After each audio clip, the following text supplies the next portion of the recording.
dia, me chamo Lucas Veloso e hoje estarei fazendo uma entrevista com o historiador Ismael Dantas sobre uma pergunta, período direto já. Como ficou o resultado das eleições presidenciais durante o período diretas já? Bom, primeiro eu queria agradecer o convite, para essa conversa sobre esse momento muito importante da história do nosso país. Só que para a gente falar sobre o movimento Direta Já, a gente precisa entender um pouquinho, o que foi ele e por que ele aconteceu, Por que foi necessário esse movimento na história do Brasil na década de 1980. Antes, o Brasil ele vinha passando por um regime político conhecido como regime civil-militar, ou mais conhecido como ditadura civil-militar, que iniciou lá por volta do ano de 1964, para ser exato, no dia 31 de março de 1964, quando o atual presidente eleito foi destituído do poder e começou um governo dos militares no Brasil. A ditadura militar, civil-militar, ela vai perdurar até o início dos anos 80. Foram mais de 23 anos de regime em que a população brasileira ela não pôde escolher o seu presidente. Não havia eleições diretas para presidente. Uma eleição direta é essa que nós temos hoje. É onde a população brasileira apta a votar escolhe o seu presidente, escolhe o seu governante pelos próximos 4 anos. E como a população brasileira ficou não podia escolher esse representante público, a partir dos anos 80, depois de muito protestar, começou esse movimento das diretas já, que nada mais era do que um movimento que exigia o retorno das eleições diretas, ou seja, que o povo participasse das eleições, da escolha do seu presidente. E teve uma participação muito importante de várias camadas sociais, da juventude, de políticos, civis, lutaram muito para que esse movimento acontecesse.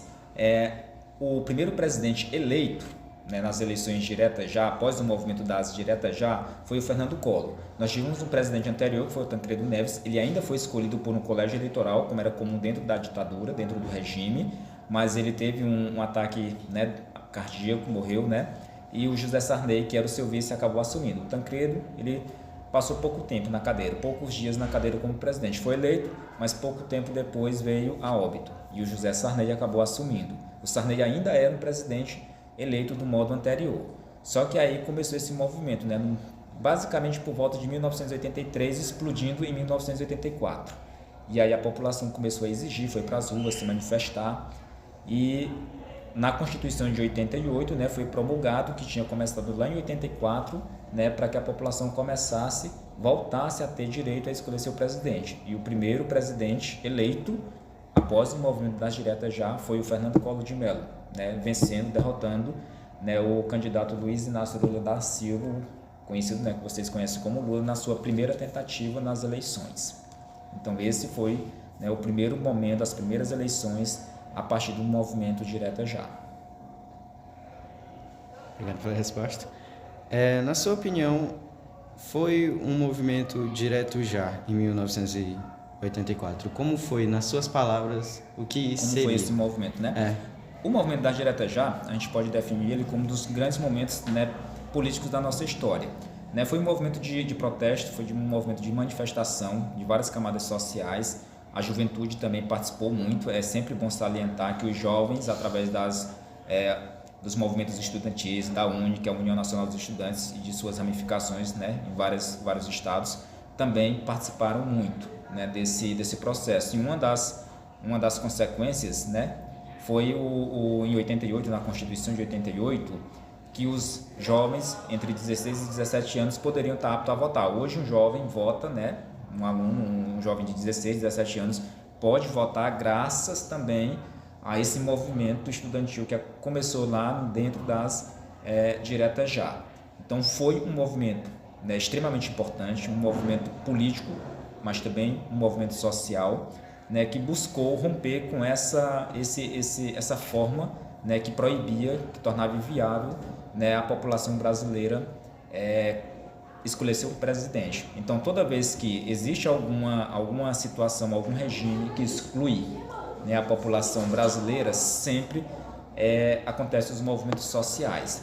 Todas as nossas conquistas elas são a partir de movimentos sociais. E o movimento Direta Já é um movimento social de cunho político, que tinha esse Objetivo: devolver para a população o direito de escolher seu representante máximo, o nosso presidente da República. Como ficou a vida social política das pessoas durante esse movimento? Olha, durante o movimento Direto é Já, quando a gente fala da vida social, né, da vida política das pessoas, na questão política, né, como já falei anteriormente, já salientei, né, ninguém poderia escolher o presidente, né? Era apenas o colégio eleitoral. E na época geralmente eram militares. Nós tivemos vários presidentes entre 64 e 83 militares, né? Podemos citar o presidente Emílio Garrastazu Médici, que foi lá na época dos anos de chumbo. Nós tivemos Ernesto Geisel, nós tivemos vários outros presidentes Castelo Branco durante esse regime. E aí dentro da ditadura começou os movimentos, né, de protesto. Muitas pessoas foram torturadas durante a ditadura, muitas pessoas, né, foram mortas, desapareceram. Até hoje tem familiares que buscam saber o que de fato aconteceu com alguns deles. Era muito complicado protestar. Muitas pessoas foram exiladas, né? Exilar é você ser mandado para fora do país, né, por perseguição política. Muitos foram, né? Muitas pessoas conhecidas, muitos artistas da época, né, que eram pessoas que utilizavam a música para protestar contra esse regime. Então foi um movimento em que a vida social das pessoas ela foi muito agitada, né? Principalmente os que saíram para manifestar de fato. Nem toda a população brasileira, né, saiu para as ruas, saiu buscando esse movimento, mas, né, foram milhões de pessoas, aqueles que estavam insatisfeitos, aqueles que decidiram, né, dar cara a tapa, que decidiram mudar essa página da nossa história, né, saíram para as ruas. Então, socialmente, politicamente, foi um momento muito agitado da nossa história brasileira. E graças a esse movimento, né, nós pudemos, né, ter de volta dentro da nossa democracia essa opção, essa possibilidade de ter o nosso voto, né, sendo valorizado, respeitado novamente. Então, eu considero um dos principais movimentos, né, de cunho social, de cunho político da história do Brasil. Tem outros muito importantes, mas esse movimento das Diretas Já foi aquele que é um divisor de águas. Mudou, né, as páginas da nossa história mais uma vez. Muito obrigado pela participação, diretor. Eu que agradeço. Qualquer coisa, estamos disponíveis. Ok.